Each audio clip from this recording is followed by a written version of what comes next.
Okay, so the grain was soaking overnight in this bucket in some water. It was totally covered with water. I left a little in the bottom because I ran out of pans, but right now it's resting. So 8 to 10 hours in the bucket, soaking in water. Put in a cool spot if you can.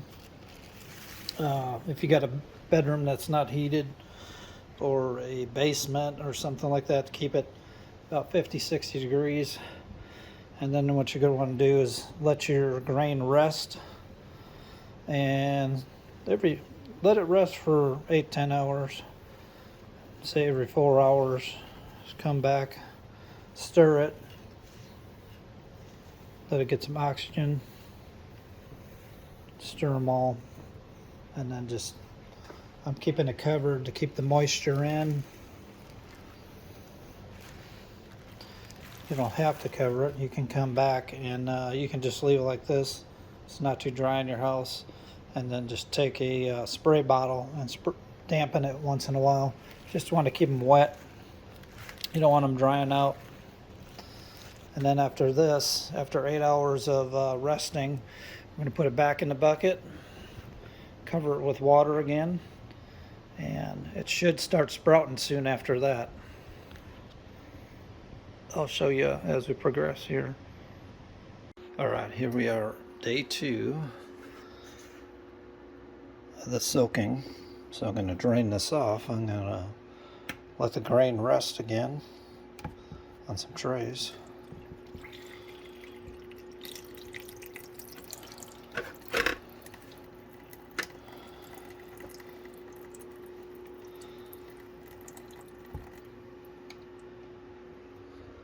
And let's take a look at the grain here. See if it's starting to chit yet. I think it is. Take a look at those right there, starting to chit out a little bit. Sprouting. So I'd say another day or two and it'll be fully malted, then we can dry it. Alright, it's day 2. And as you saw when I was draining it, it's starting to chit out a little bit. Grains are. So I'm going to let this rest and oxygenate on some trays again. Let this rest for about 8 hours. And keeping it moist the whole time. What I do is I cover it with some, got some parchment paper here, or plastic. You can use plastic to cover it. And once not the rootlet, but the endospire, once that pops out and it's 3/4 of the length of the grain, then it's fully malted. Then you can start drying it down.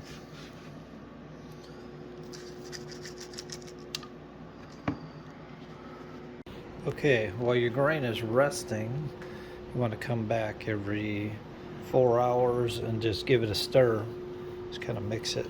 You can put it all in the center, just kind of mix it around a little bit and level it back out. That will help aerate it.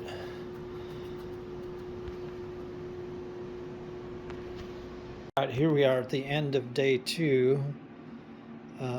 I soaked the grain twice, and this morning I took it out of the soaking, put it back in the pans, and you can see how the little rootlets are coming along here.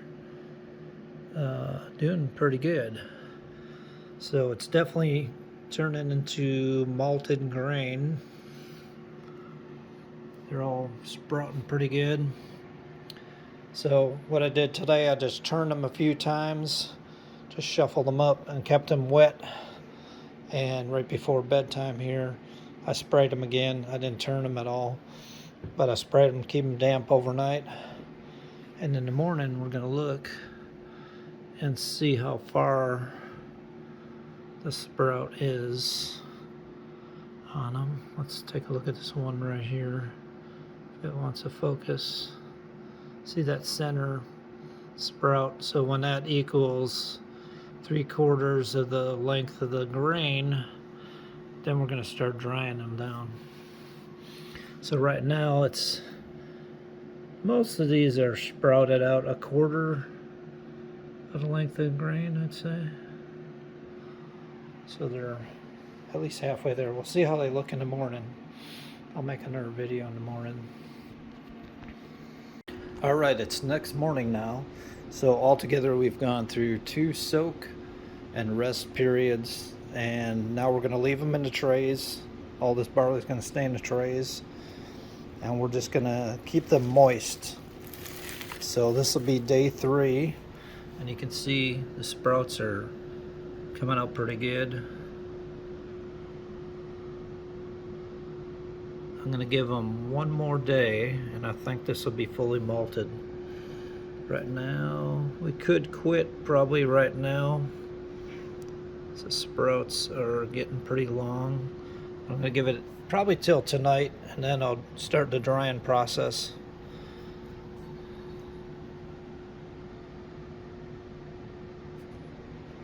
So this is about how your grain should look after 3 days. 2 cycles. You may have to go more than 2 cycles depending on your grain.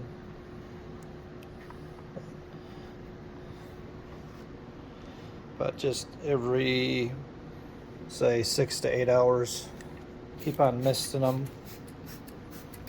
Keep misting your grain and keep stirring it. Just turn it over, re-level it, keep it covered. Don't let them dry out.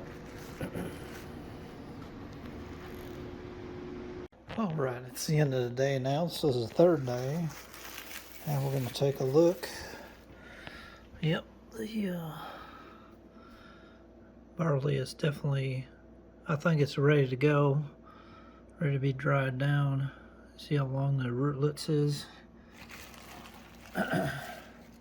So, I'm going to uncover them, get them to dry.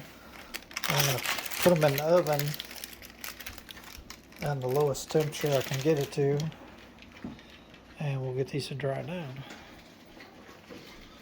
You want to keep it below, say, 130-ish. About 150, the enzymes start to convert the starches to sugar. So right now you want to keep it, for drying purposes, you want to keep it around 125, 130.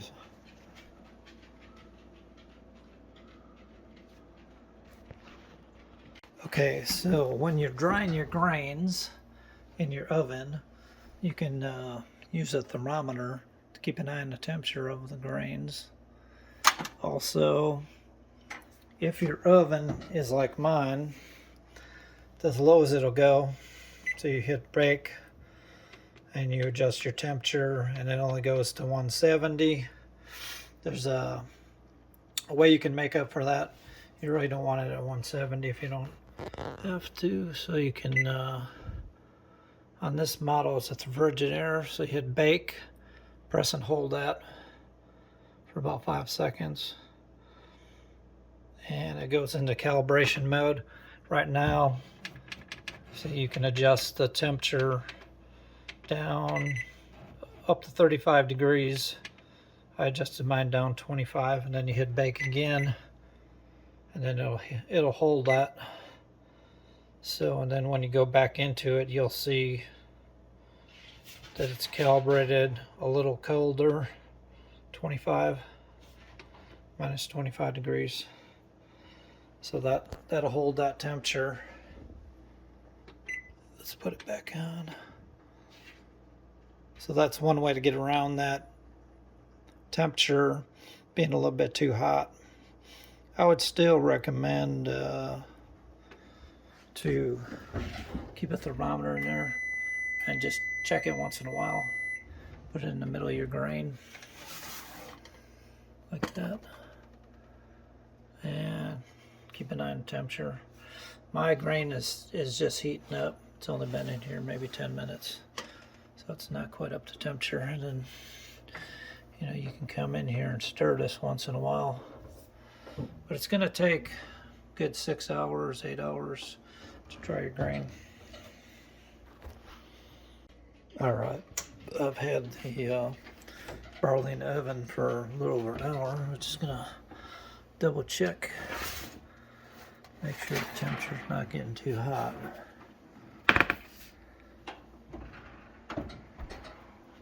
Let's take a look.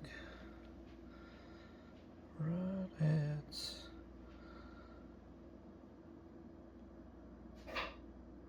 it's just under 125. Yeah, because there's 100, 150. So that big line should be 125. So I could actually raise the temperature a little bit. Okay, so since it's running a little cold, I'm going to recalibrate again. I had it at minusing 25 degrees from the thermostat. Then I went to minus 35. So I'm going to go back to minus 25. And we'll see how that goes. I'll put this back on bake again now. Back down to 170. That's as low as this one goes.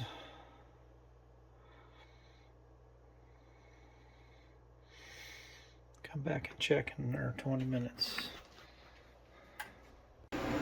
I'm also going to try drying them in the freeze dryer. So I've got 4 trays loaded up here. The malted barley. And see what happens. I set the, you can customize your settings in here.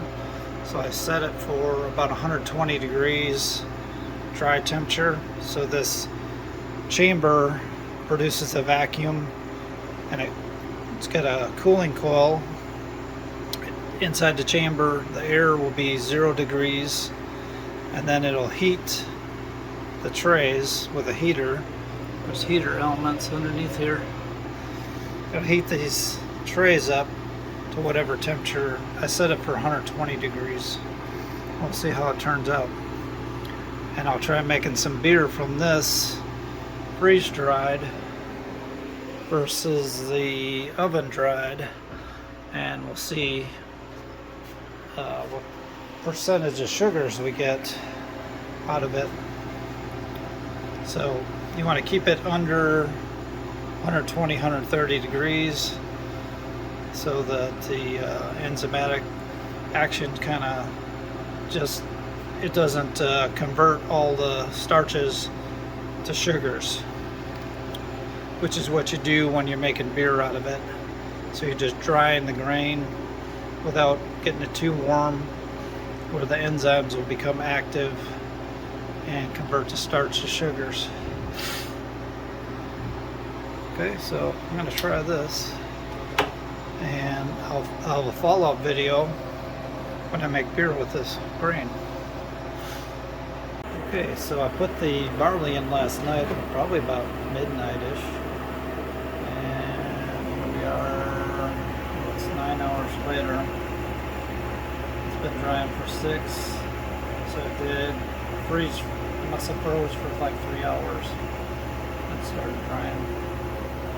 And see the ice build up on the side, so we'll see if this barley will make beer. I had it sprouted proper amount of time. First time I've ever tried putting it in the freeze dryer to dry the grain down. I don't know if the freezing process, so it'll freeze for 3 hours, then it'll turn on the vacuum pump, and it'll vacuum this chamber, and then what it does is it applies heat to the bottom of the pans. There's heaters on these racks here. It heats it up, and that evaporates the water, and then it condenses on the sides as ice. That's how your freeze dryer works. So we'll have to see if this turns out to be a good way to dry the grain, because I went to bed last night and my grain's still not dry. I had it on a lower, it's still kind of moist. I had it on 170. Okay, it's getting a little bit on the warm side now. It's but Ooh, so like 130. That's not too bad. I'll put it up in here. But you want about 125, 130. And I actually had to boost up the temperature a little bit to 185. I also did go in there and I minused, the way you calibrate it, I minused out. I tried different amounts and ended up with minus 10 in there. And then I slowly bumped it up this morning from 170 to 185, which gives me, well, 130, I guess, inside the oven, which is going to fluctuate, depending on, because it'll turn the element, it'll turn that element on and off, so it'll probably rise 5 degrees and then drop 5 or 10 degrees. So you kind of have to check it randomly. Just keep an eye on that temperature so you don't get it too hot, because if you get it above 150, it's gonna, the enzymes will become active and it'll start converting the starch that's in the barley to sugars. So it's taken a long time to dry. I had it a little bit low. I think it was like 100, right around 100 or 105 this morning in there. So the whole night it could have been dry by now, but I guess when I checked it last night, the heater element had just turned on, and that's when I checked it, and it looked like it was warm enough. It was right around 125. So, but the main thing here is, this is going to be interesting. This makes good beer, which I hope it does, because this is the way I'm going to dry my grain from now on. It's more efficient. If it takes, it's probably going to take about total time of 10 to 12 hours, I would say. It's going to shut off. Because look how much time it's got left. Not a whole lot. That's probably 2 hours there overall. Okay, so it's about 16 hours to dry the grain. There we go. So you can see all the ice build up on the sides there. Let me get this out where they're still warm. Let's take a look. Boy, they look good. They got all little rootlets on them still, so that should break right off. Try one.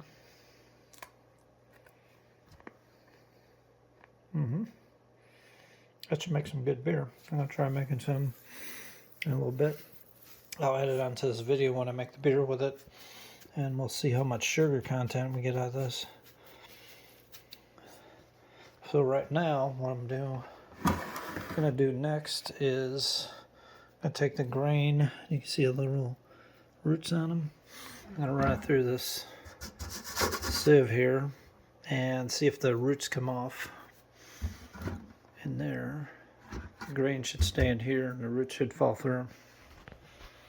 Okay, this is the last little bit. I got to strain off the little rootlets off the grain, and here's how much is coming off them. Look at all the little roots.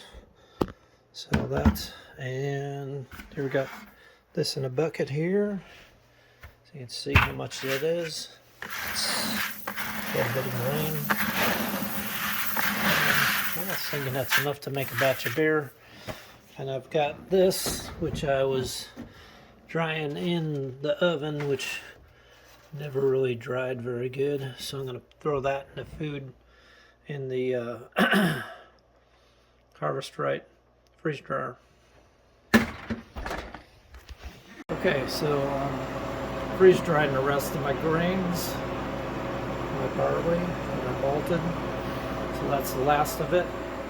I had one batch just finished, and here it is. I weighed it up on a little scale here, and it turned out to be 4 pounds of grain here. I'm going to vacuum seal it. And now this is some commercial grain, malted. It's commercial malted barley that I bought from the store. This is 4 pounds of Bryce Pilsner that I bought. I was kind of curious how volume wise, it would compare my grain to what I got in the store, because I wasn't sure the moisture content of something you buy in the store versus freeze dried. Freeze dried is going to be, I would say, no moisture at all. It's going to be totally sucked dry. And I think they kiln this, so there may be some moisture left in the commercially available. But what I'm going to do is I'm going to make my next batch of beer. I'm going to make with this. I'm going to vacuum it down. Go ahead and seal it. This one was vacuumed down. It must have a pinhole somewhere in it, because normally I have these vacuumed down just like that, real tight. It's my food saver for that. Okay, so it's done.